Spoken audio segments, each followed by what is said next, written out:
It's time for change. Britain में labour party ने ऐतिहासिक प्रदर्शन किया है। 14 साल के बाद उसने गाजे बाजे और धूम धड़ाके के साथ सत्ता में वापसी की है। संसद की 649 सीटों में से उसे 412 सीटों पर जीत मिली है, जबकि कंजर्वेटिव पार्टी 121 सीटों पर सिमट कर रह गई। चुनाव में लेबर पार्टी की इस ऐतिहासिक और प्रचंड जीत के नायक कोई और नहीं बल्कि कीयर स्टार्मर हैं। लोगों का रुझान जीत और हार के आंकड़ों से भी समझा जा सकता है। इस चुनाव में लेबर पार्टी को जहां 214 सीटों का फायदा पहुंचा है, वहीं कंजर्वेटिव पार्टी को 252 सीटों का नुकसान हुआ है। ब्रिटेन में नई सरकार बनाने के लिए 326 सांसदों की जरूरत है। जाहिर है कि 412 सीट जीतने के बाद लेबर पार्टी को सरकार बनाने में कोई दिक्कत नहीं है।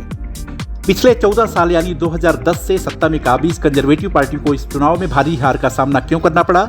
जानकार इसकी कई वजहें गिनाते हैं। इनमें सबसे बड़ी वजह ब्रिटेन में लगातार 14 साल से एक ही पार्टी की सरकार का होना भी है। लोग एक ही पार्टी के शासन से ऊब चुके थे। दूसरा, महंगाई, बेरोजगारी, कुप्रबंधन और स्कैंडल ऐसे मुद्दे थे जिनसे सुनक सरकार की विदाई तय हो गई थी। कंजर्वेटिव पार्टी के नेताओं को अपनी इस हार का अनुमान पहले ही हो गया था। उन्होंने पहले ही हार मान ली थी। वे बस इतना चाहते थे कि लोग उन्हें इतनी संख्या जरूर दे दें कि वे एक मजबूत विपक्ष की भूमिका निभा सकें। बहरहाल हम यहाँ जीत और हार के कारणों की चर्चा नहीं बल्कि ब्रिटेन में कीयर सरकार और भारत सरकार के रिश्तों के बारे में बात करेंगे। हम आपको यहाँ बताएंगे कि लेबर पार्टी को 400 का आंकड़ा पार कराने वाले कीयर स्टार्मर हैं कौन और भारत के बारे में इनकी राय क्या रही है और इनके पीएम बनने के बाद भारत ब्रिटेन के रिश्ते कैसे हो सकते हैं। 61 साल के कीयर स्टार्मर सामान्य परिवार से हैं। उनका बचपन लंदन के बाहर सरे के एक छोटे से कस्बे में बीता। यूनिवर्सिटी में पढ़ाई करने वाले वह अपने परिवार के पहले व्यक्ति हैं। उनके पिता कारीगर थे और फैक्ट्री में काम करते थे। उनकी मां ब्रिटेन की सरकारी स्वास्थ्य सेवा नेशनल हेल्थ सर्विस में काम करती थी। कीयर की अपनी पिता से नहीं बनती थी, वह अपनी मां के ज्यादा करीब रहे।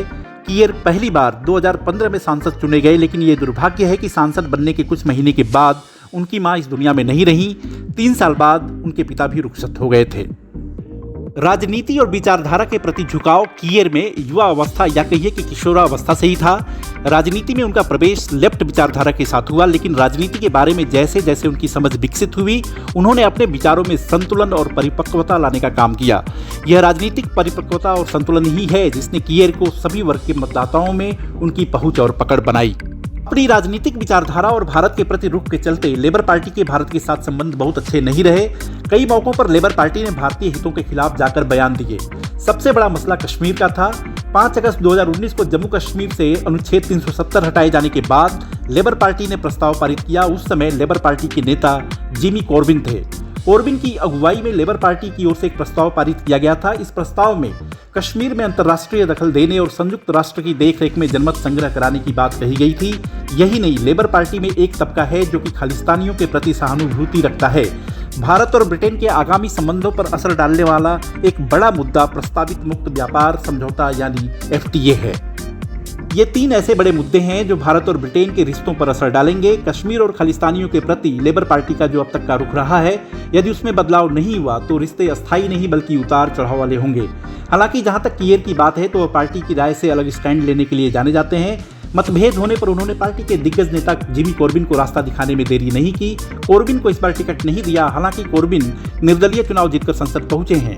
कश्मीर पर कीयर अलग राय रखते हैं। वह मानते हैं कि कश्मीर भारत का आंतरिक मामला है और इसे आपसी बातचीत से सुलझाना चाहिए। यह राय भारत के अनुकूल भी है। दूसरा बड़ा मुद्दा खालिस्तानियों का है। पिछले साल लंदन में भारतीय दूतावास के सामने खालिस्तानियों ने जो बवाल किया, दूतावास की इमारत से तिरंगा उतारने की असफल कोशिश की, इस घटना पर भारत ने ब्रिटेन के साथ कड़ा ऐतराज जताया था।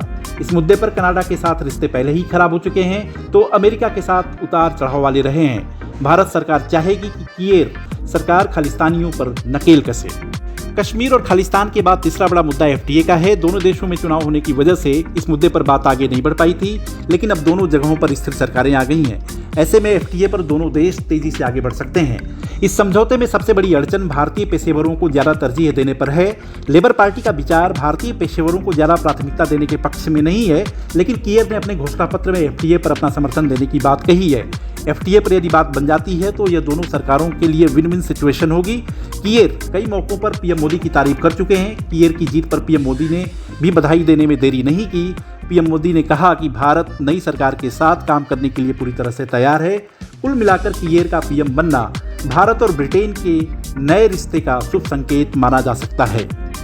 हमारे इस वीडियो को लाइक, शेयर और चैनल को सब्सक्राइब जरूर करें। धन्यवाद।